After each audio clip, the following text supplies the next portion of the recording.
محترم اساتذہ کرام، حکم صاحبان اور میرے سامنے بیٹھے ہوئے میرے دینی و ملی بھائیوں، سب سے پہلے میں جمہوریت کا بدلا دینا مناسب سمجھتا ہوں۔ جمہوریت انگریزی لفظ ڈیموکریسی کا ترجمہ ہے۔ یہ لفظ یونانی زبان سے منتقل ہو کر آیا ہے۔ یونانی زبان میں ڈیمو عام اور کریسی حاکمیت کو کہتے ہیں۔ سامعین کرام، ہمارے ملک ہندوستان کو آزاد ہوئے 76 سال ہو گئے، لیکن سوال یہ پیدا ہوتا ہے، کیا ہر شخص آزاد ہو گیا؟ کیا ہر شخص کو آزادی مل گئی؟ کیا ہر شخص اپنے پیر پر کھڑا ہو گیا؟ وزارت، سیاست، نوکری ہر شخص کو مل گئی؟ کیا ہندوستان کے اندر گاندھی جی کا خواب پورا ہو گیا؟ کیا گاندھی جی نے جو ہندوستان کے لیے سوچا تھا وہ پورا ہو گیا؟ اگر پورا ہوا تو نظر کیوں نہیں آتا، اور پورا نہیں ہوا تو آخر کیوں؟ یوں تو سبھی سیاسی پارٹیاں کہتی ہیں کہ ہمیں ہندوستان کو گاندھی جی کا خواب بنانا ہے، لیکن وہ کبھی نہیں بتلاتی ہیں کہ ہندوستان کے اندر گاندھی جی کا خواب کیا تھا، گاندھی جی نے ہندوستان کے لیے کیا سوچا تھا۔ شاید وہ اس لیے نہیں بتلاتی ہے کہیں عوام اس سے باخبر نہ ہو جائے۔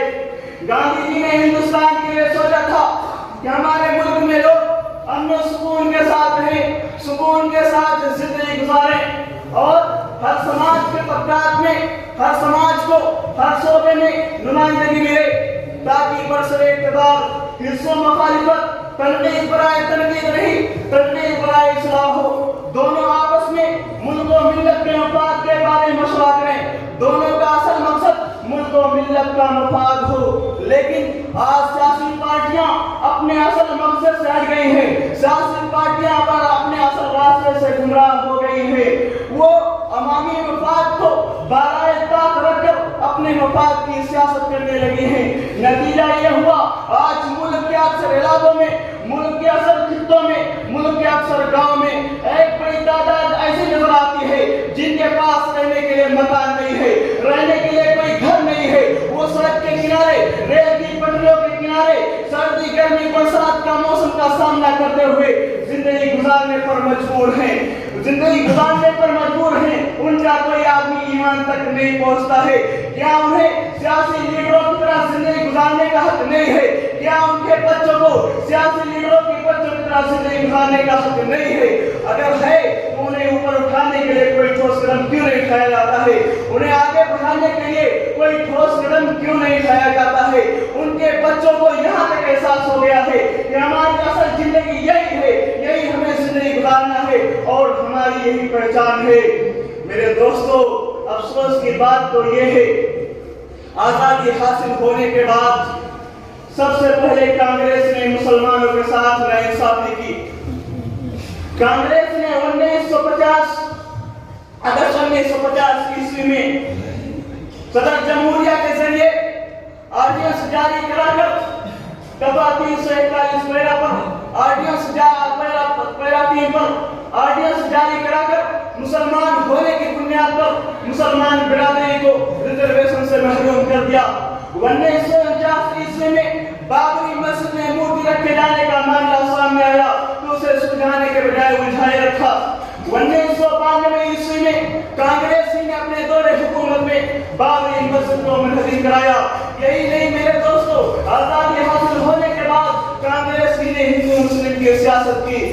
یوں تو سبھی سیاسی پارٹیاں آج مسلمانوں کی ہمدرد اور غمخوار بنتی ہیں، لیکن ان کی ہمدردی دکھاوے کے علاوہ کچھ نہیں ہے۔ وہ سیکولر ہونے کا دعویٰ بھی کرتی ہے، لیکن جب وقت آتا ہے تو منافقانہ کردار بھی ادا کرتی ہیں۔ میرے دوستو، حقیقت یہ ہے کہ آج سیاسی پارٹیوں نے مسلمانوں کو ووٹ بینک سمجھا اور جس طرح چاہا انہیں استعمال کیا۔ میرے دوستو، لیکن موجودہ دور کی گندی سیاست نے الیکشن اور ووٹ کے نام کو اتنا بدنام کر دیا ہے کہ ان کے ساتھ جھوٹ کا تصور عام ہوتا چلا گیا ہے. کیا مسلمان سیاست کے بارے میں نہیں جانتے ہیں؟ مسلمانوں کو سیاست کے بارے میں علم ہے، مسلمان سیاست کے بارے میں جانتے ہیں، لیکن وہ سیاست کے تعلق سے کوئی عملی قدم نہیں اٹھاتے ہیں، وہ سیاست میں کوئی دلچسپی نہیں لیتے ہیں، جس کا نتیجہ یہ ہے آج ہمارا حال یہ ہے کہ اگر ہم کسی تنظیم کو، کسی پارٹی کو ووٹ کرتے ہیں تو ہمیں یہ تاثر پیش کرتی ہے کہ ہمیں ووٹ دینا تمہارا مجبوری ہے. اگر تم ہمیں ووٹ نہیں دیتے تو اور کس کو ووٹ دیتے؟ میرے محترم دوستو، آج ہماری حالت یہ ہے. تو سب سے پہلے مسلمانوں کو سماجی طبقات میں نمائندگی دے، انہیں سماجی طبقات میں حصہ دے، تب جا کر کامیابی کا راستہ ہموار ہوگا. ہم ہندوستانی مسلمان یہ تجویز کرتے ہیں کہ انڈیا کو ایک سیکولر، آزادی اور جمہوری ملک کی حیثیت سے وجود میں لانا ہے، جہاں پر تمام شہریوں کو سیاسی، معاشی، اقتصادی انصاف اور آزادی حاصل ہو. اخیر میں اللہ تعالیٰ سے دعا ہے کہ اللہ رب العالمین ہمارے ملک کے قومی یکجہتی اور بھائی چارے کو برقرار رکھے. آمین. السلام علیکم.